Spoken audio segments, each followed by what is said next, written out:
Yo guys, I'm Yellow, the Norwegian hardcore PC gamer, and today I figure that we should be clever people and talk about the A1 versus the A4, the main rifles of CT side. I'm gonna talk a lot about gunfights in this video in general, how to take them and just stuff around gunfights, basically, because of how, as of late, I've done a lot of personal research, if that makes any sense, in which I've come to learn that if you know exactly how to play the A1, it still seemed to be, especially in my hands, better than the A4 by a decent chunk. And when I'm saying decent chunk, let's go through some basic stuff that I've experienced as of late, as I here expected him to go from the right and he came from left instead. So yeah, the A4 rifle, it have a lot of benefits. For example, a high rate of fire, a bigger clip, more bullets in general, and that's aside from the matter of fact that you thus can go deeper into the sprays, and that's also, by the way, aside from it being very efficient because of how the spray by the recent changes to that sort of stuff, it's pretty effective and pretty even.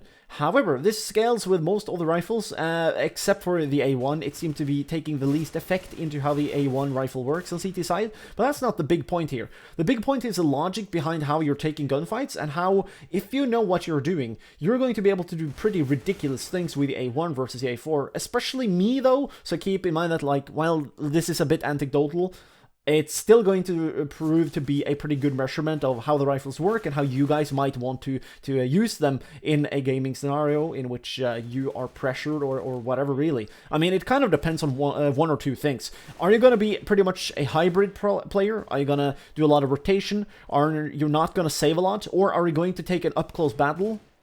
And in that type of scenario, if you're gonna be pretty all around, it kind of depends on how your playing style is. Let's say that you prefer to take up close battles a lot, you do wide peaks a lot more, you are going a little bit more balls deep, and you're trying to do these gunfights up close. If that is what constantly happens on the maps that you're playing, the A4 might help you out a lot more than the A1. However, when it comes down to just raw advantage of the RNG in this game, I've found that the A1 is really pushing my limits a lot further than what I thought, in which is where the anecdotal kind of evidence comes into place. So as of late, I've done like 4 to 6 deathmatch rounds, by the way, in which the previous one I did with the A4, and I was facing Bialy in one of these 20-man deathmatch servers. This happened right before they were playing a tournament thingamajig the other day, and go figure, I was able to get to like a 1.5 KD, in which I had 150 kills to 100 deaths. Well, Bialy was running around with the A1, and he was getting 170 kills to 100 deaths, so he was obviously doing better. Little did I know that the A1 would prove to be that impactful to his KD, and this is what I truly find to be very interesting. So let's dive deeper into the other deathmatches I had when I decided to swap to the A1. I decided to go for one really fat, just outright huge, lovely deathmatch round. I ended it on 300 kills, and almost throughout the entire thing, I was getting close to, and then I ended it on a 2 KD. So that's 150 deaths to 300 kills. Now, that was in the middle of the night, though, so I was like, you know what? That sample size might be skewed, because you never know really who might be playing and who might be on. Even though, again, there will constantly be a run-through of people, like just people join and leave all the time, so you never really know truly when the skill is pressured in a deathmatch server, but that's not too important. The important part, though, is that I did 3 more nighttime deathmatch sessions, and I ended up on a 2 KD almost every single time. A little bit above, a little bit below, in general just at 2, so that's pretty interesting. Now then, I also did 2 other deathmatch sessions in the middle of the day, and go figure, I landed on like a 1.9 to 1.95, so while the pressure probably is a bit more high in the middle of the day in deathmatch scenarios in terms of your score and thus reflecting your performance, I found out that based upon how I play, the A1 is a lot more useful to me, and it's not just about like the small nuances, but it's probably about how this metagame, it's also benefiting especially smaller bursts with the A1 as well, thus meaning that if you got really good aim, if you also got really good pre-aim, and if you practice these things a lot on a frequent basis, you are going to in fact be able to push your limits a lot further. Now keep in mind though that like it obviously does require a ton of practice, playing a little bit of deathmatch every day, aside from a couple of games every single day, and eventually you will be able to hit this form, most of you at least, assuming that you got equipment as good as mine or better, in which it shouldn't be difficult to get better than my PC. I did a benchmark the other day, and my computer's performance landed on being 61% better than the general population's computers, so that's kind of interesting and fascinating fascinating, is considering when I got it, this old PC, which is now 3 years old, or maybe 4, I think.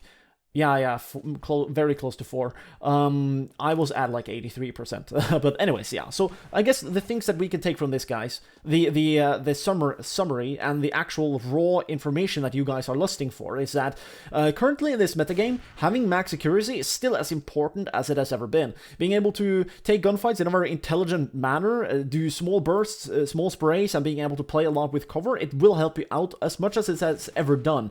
Now, that's aside from going balls deep with the A1. It's one of the traits that you really have to kind of play with and find out how works the best with you, because of how it only have limited bullets. What I'm trying to get to here is that because of how the A1 have limited bullets, but it only have so and so much worth in its spray, because it gets incredibly bad the deeper you get into the spray, you really gotta gauge exactly how you want to take the gunfight and how many people there might be. In many cases, you are not going to be able to kill multiple people if you face them with the A1 versus the A4, for example, in which it can get reversed, but really it's a lot more efficient to be surgical and systematic with the A1 versus the A4, in which you can go a bit more nuts, balls deep, and up close. Then again, you're normally facing AK-47s, so yeah, go figure. It's difficult, and it's truly still going to rely a lot on practice and the system that you and your teammates are putting together.